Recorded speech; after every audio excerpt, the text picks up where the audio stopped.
the initial blast went off, I flew through the air pretty high. They said I got about 10 or 15 feet in the air. So when I hit the ground, I assessed the situation, realized what had happened, rolled over to my squad leader, let him know that I was severely injured and I was dying, that I needed help. And from then on, they got aid to me real fast. They got both tourniquets on. The second team come running up and they got me on a stretcher, and they had to carry me for about 30 to 35 minutes to a medevac vehicle. I was notified at 12:03 in the morning. I had just got my son to sleep and was laying down myself, and the phone rang with it just said unknown number. The Marine on the other end of the phone asked me where I was, what I was doing, that I needed to sit down. He informed me that Larry had lost both of his legs. They told us that he had major facial lacerations, and 6.5 hours later, after multiple phone calls between his mom and I back and forth with Bagram, they told us he was out of surgery, that he was stable, and that within the next day or so he'd be transferred over to Longstool. Then from Longstool, I spent a few days there. Then they flew me over to Bethesda, where I did my initial surgeries and close-ups.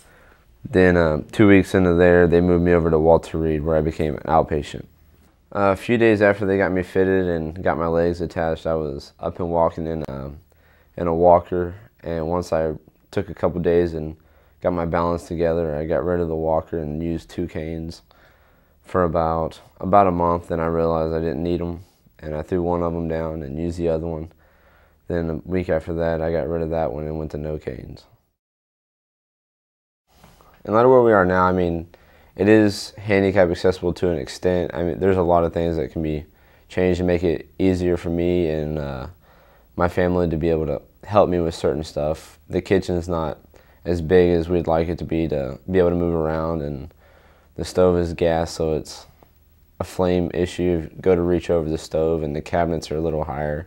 There's not a whole lot of space to do stuff, and there's not a whole lot of room in the garage for me to access in and out of it with my wheelchair.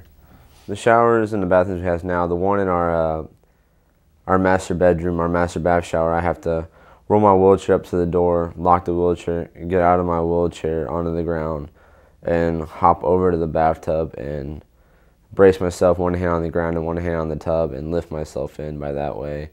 And it's kind of a pain in the butt, to be honest. There's a ramp to our front door that leads down to our driveway, but we have 2 porches. We have a porch in the front and a porch on the side.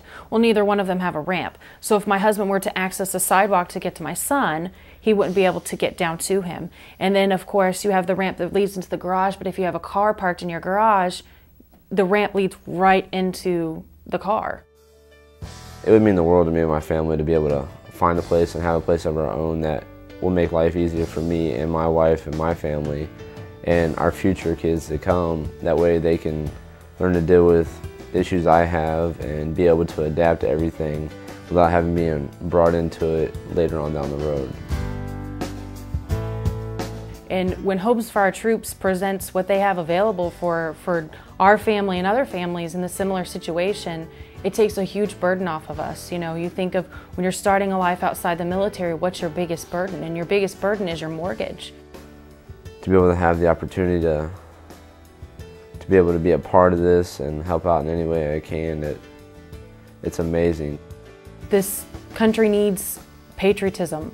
And if there's any way to get back to the wounded veterans, there's not really any better way than to make sure that they've got a secure place to call home.